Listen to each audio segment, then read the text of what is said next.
ఉమ్మడి ఆదిలాబాద్ జిల్లాలోని ఆదివాసీలు ఆరాధ్య దైవం జంగుబాయిని అటవీ శాఖ మంత్రి సీతక్క దర్శించుకున్నారు. జాతర నేపథ్యంలో కరిమెరి మండలం గొండి గ్రామ పరిధిలో గల జంగుబాయి పుణ్యక్షేత్రాన్ని సందర్శించారు. ఆదివాసీలతో కలిసి వారి ఆచార సంప్రదాయాల ప్రకారం ప్రత్యేక పూజలు నిర్వహించారు. ప్రకృతి సిద్ధంగా ఏర్పడిన జంగుబాయి పుణ్యక్షేత్రం కోసం ప్రత్యేక నిధులు కేటాయించి అభివృద్ధి చేస్తామని అన్నారు. అదేవిధంగా ఈ పుష్యమాసంలో జరిగే నాగోబా జాతరకు కూడా అవసరమైన నిధులు మంజూరు చేస్తున్నామని మంత్రి సీతక్క తెలిపారు.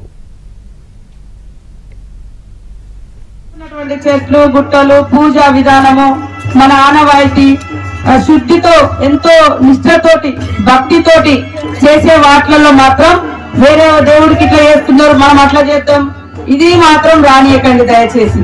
ఎవరి ఆచారాలు వాళ్ళకే ఉంటాయి. ఏ ప్రాంతం గొప్పతనం ఆ ప్రాంతందే, ఏ దేవుడు గొప్పతనం ఆ దేవుడిదే.